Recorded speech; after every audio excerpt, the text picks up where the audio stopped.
Informed consent. So the concept of informed consent is one that we take to be very serious and very important today, but it's not really all that old. It only goes back to the 1940s. But we want to look, starting off, just with a basic definition of what informed consent is. Informed consent is defined as the knowledgeable and voluntary agreement by a patient to undergo intervention by a healthcare professional. So, essentially, with regards to informed consent, there are three basic elements. One, information. An individual has to be given all of the relevant details. What is it that this procedure or this drug is supposed to do? What are the risks involved with it? Things of that nature. So we need to be given basic information so that we can make a legitimate decision as to whether we want to engage in this activity or not. The second criteria is that of volition. It has to be your free choice, your free will. Nobody can force you or compel you or coerce you into consenting. It has to come from your autonomous choice. And thirdly, the element of competence. You have to be rationally competent, mentally capable of measuring your decision, weighing up the options, making your choice. And so those criteria have to be met. And as things stand now, no procedure can be given without the consent of an individual.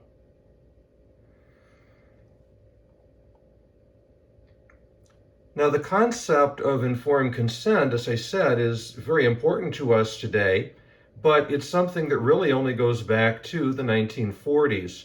And specifically, it begins with what's known as the Nuremberg Code of 1947. The Nuremberg Code is the offshoot or the creation that comes out of the Nuremberg trials in the aftermath of the Second World War. As you are no doubt aware, the Nazis conducted a number of experiments on concentration camp inmates. And in the aftermath of the war, at the Nuremberg trials, there were 3 Nazi administrators, 20 Nazi doctors that were put on trial for crimes against humanity. And one of the things, basically unethical exploitation of inmates, but one of the things that comes out of this is the Nuremberg Code. Now, the Nuremberg Code is a simple one-page document, but it really is sort of the foundation or the beginning document for ethics in research. It's really the first code of research ethics that is going to be established. There are 10 basic points to it, but it's the first point that we want to take a look at here. It says the voluntary consent of the human subject is absolutely essential. This means that the person involved should have legal capacity to give consent, should be so situated as to be able to exercise free power of choice without the intervention of any element of force, fraud, deceit, duress, overreaching, or other ulterior form of constraint or coercion, and should have sufficient knowledge and comprehension of the elements of the subject matter involved as to enable him to make an understanding and enlightened decision. The basic idea behind this first and primary point of the Nuremberg Code is the fact that no individual should be in a situation like those concentration camp inmates were, where they have no choice over what happens to their own body, to their own person. Any individual should have the choice as to whether or not they want a particular type of medical treatment, whether or not they want a particular type of surgery, whether they want to take a specific drug. Individuals must be given that freedom because we are autonomous agents. And so the Nuremberg Code makes it very, very clear. The voluntary consent of the human subject is absolutely essential. Now, as you see, it lists those elements that we talked about before. You have to be given the relevant information to be able to make a decision. You have to have the competence to be able to make it, and it has to be a free choice. You can't be coerced in any way. Now, the Nuremberg Code established this basic principle of informed consent along with other concepts to try to protect the rights and the interests of the patient, as well as the integrity of the research that's being done. And this was generally applauded. But as you can imagine, there are going to be always exceptions to the rule. And one of the things that many doctors began arguing is that there should be what they call a therapeutic exception to this rule. We agree that informed consent is important. We agree that nobody should be forced against their will. But what if we as doctors, who clearly are highly educated individuals who understand the ins and outs of medicine, what if we feel that this procedure is what is best for our patient, but they don't see it that way? They don't understand the information that I'm given. Shouldn't I be allowed to fulfill my oath to do what is best for my patient? There should be a therapeutic exception to this rule so that I can impose my will upon the patient if it's in their best interest and I can't get their consent otherwise. Now, the terminology that's used here you may not be familiar with, and so we'll take a moment to look at that. Therapeutic research is intended to benefit the patient. It's an actual attempt to help cure an ailment or to relieve a symptom. So if I'm engaging in therapeutic research, perhaps this is a treatment that is experimental, it's something that we're still working with, but maybe this patient has tried everything else and it hasn't worked. Here is an opportunity that maybe this treatment will. And maybe this is something that can benefit that patient. And so when I involve that patient in the decision, I am doing so because I believe it's in that patient's best interest. It is really there to try to help them. But on the other hand, we have what's called non-therapeutic research. Non-therapeutic research is simply about gaining medical knowledge. The patient may or may not be benefited by it, but that's not really the primary concern. That's not really the point. The point is simply to gain knowledge and understanding. And so when you're engaged in non-therapeutic research, this is where, for example, maybe you have one group of people with an ailment, another group that does not have it, and so part of the group, and we don't know which one is which. Maybe part of the group gets a live drug, another part of the group gets a placebo, but again, we don't know which is which. What we're trying to do is to find out knowledge about this drug, find out knowledge about this procedure that we're dealing with. But it may benefit the patient, it may not. I mean, they may not even be part of the group that's getting the live drug. So that's non-therapeutic research.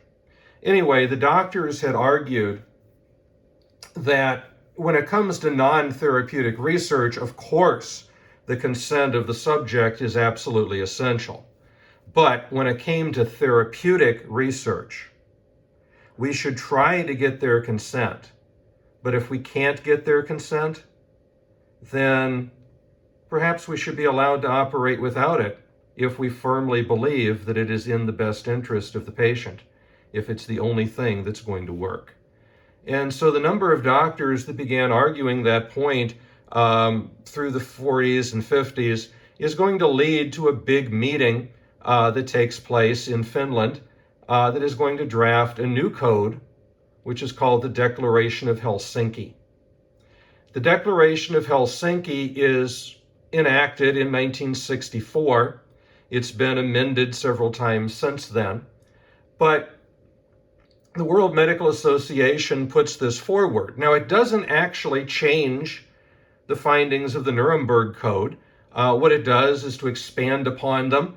It introduces more language to fulfill our obligations, to understand what the rights of individual patients are, what the duties of doctors and researchers are, and so on.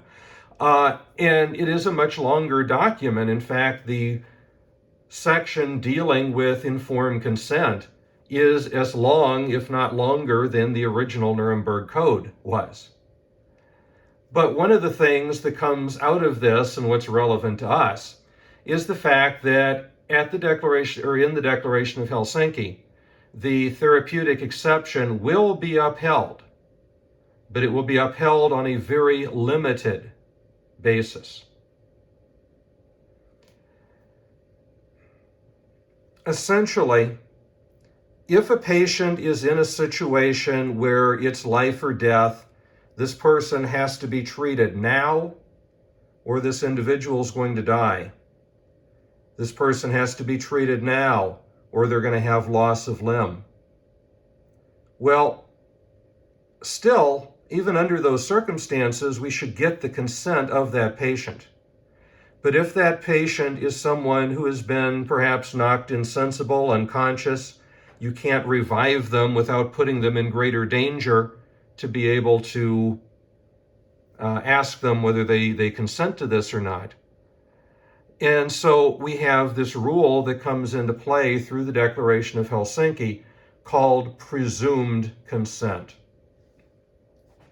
Presumed consent can be defined as inferences about likely wishes for intervention by a healthcare professional when consent cannot be practically obtained without endangering the patient's life or limb. And so, through the Declaration of Helsinki, doctors do maintain a therapeutic exception, but it's extremely limited. You can't just, like a Dr. House, ride roughshod over the patient and do whatever you want to. It is in this very rare circumstance where this person, I cannot get their consent because maybe this individual's been knocked unconscious, knocked insensible, I can't get their consent. Or maybe this is somebody who doesn't have control over their mind. Normally a power of attorney would make that decision on their behalf, but it's an emergency situation. Something has to be done now and I can't get hold of their power of attorney. As a physician, I would have the opportunity to operate based upon presumed consent. The assumption being that if that person were in a position to be able to give their consent, that they would. Because most people would want to live. Most people would want you to save their life. Now, of course, once you pull that person out of immediate danger, the rule of presumed consent disappears. For anything else to happen beyond that point, we're back to needing normal informed consent. But the presumed consent can operate in those rare emergency circumstances.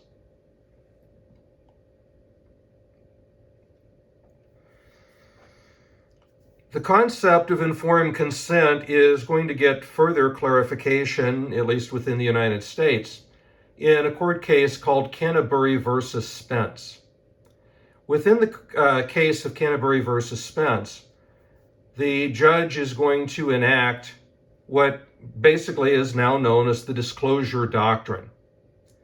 And it lays out very specifically what information must be given to a physician, or by a physician rather, before they can even ask for a signature of informed consent. Interestingly, what the judge is going to put forward is based largely upon the original points that were made within the Nuremberg Code. And so before a signature of informed consent can even be sought, a doctor has to reveal 3 specific things to their patient. First, what are the potential risks, hazards, and side effects? Anything that might happen as a result of this. Even if it's only a 0.01% chance that it could happen, you need to be aware that it is a possibility. So what are the risks to you? What are the hazards? What are the possible side effects that you might face? That information must be given. In addition to that, the doctor has to inform you of any alternatives to the treatment. Certainly, they are promoting this as being what they feel is best in your interest. But if there are other opportunities, other procedures out there, the doctor is obligated to let you know this. They can explain why they feel the option they're presenting here is the best one, but they need to let you know that there are other options available. And of course, what are the results of non-treatment? What if you decide that you simply don't want to seek treatment at all, and you'll just let things take their natural course. What would be the results of that? Is it going to paralyze you? Is it going to kill you? Will you have an ache in your knee when it rains? Whatever the situation is, you need to be informed of what those things are. But anyway, this is where we stand with regards to the issue of informed consent right now, is that the disclosure doctrine establishes that these three things specifically, and of course, if you've read any of the informed consent forms that you're given prior to seeking any type of treatment, you know that they really kind of go beyond this point. But these are the minimum of the things that a patient has to be informed of before that signature of informed consent can even be asked for.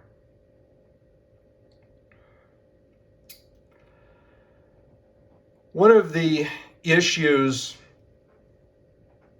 that emerges, of course, a lot of times people look at this idea of informed consent and they think, well, the things that led to it, these were terrible atrocities. These were things that happened within Nazi Germany. This isn't something that's going to happen in the rest of the world.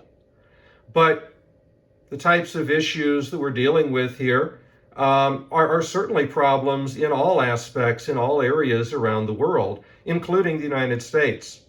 And one of the most prominent examples of the abuse of this rule is what's known as the Tuskegee syphilis experiment. Now, granted, the experiment began before World War II. It began before the Nuremberg Code went into effect. But even after the Nuremberg Code was put into effect, the rules of informed consent were still completely and utterly ignored by the people involved in it. In 1932, the United States Public Health Service worked with the Tuskegee Institute on what they referred to as the natural history of syphilis in the Negro male. They were trying to discover what would happen in an individual who is left completely untreated, who has syphilis. Now, this study involves 600 black men. 399 of them had syphilis, and there was a test group of 201 who did not. When this experiment begins in 1932, no one is given any real information about this situation at all. They're not even told what their ailment, what their concern is. They're simply told that they're being treated for bad blood. And at the time, bad blood was just a generic term that was used for any number of things. I mean, it could imply syphilis, it could imply fatigue, it could imply tiredness, it could imply anemia. There were all kinds of things that bad blood sort of generically covered. And this is all that they were told. And so a lot of them didn't think that it was really much of anything. They just got the bad blood. And so there was no information that was being given. They were not given the opportunity to agree or disagree with what was going on. So there was no informed consent involved at all.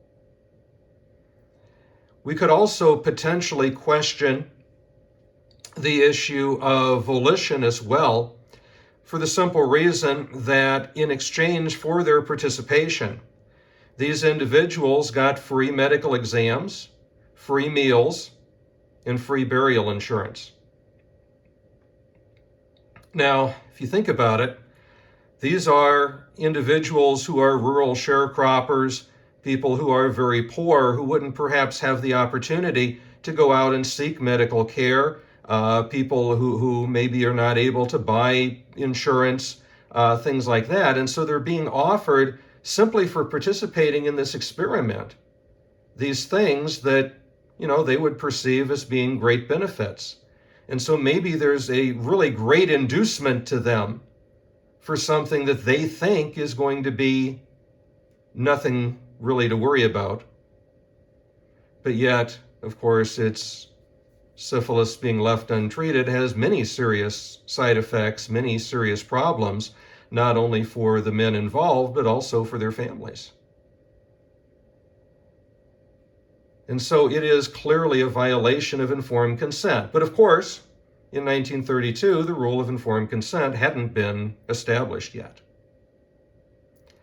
Now, by the 1940s, penicillin was in common use, and it was known as an effective treatment for syphilis. But they did not bring this study to an end. They didn't, at that point, introduce the idea of informed consent. They simply left these men untreated. They did not receive penicillin. They received no treatment whatsoever. The experiment continued on. It continues on until 1972.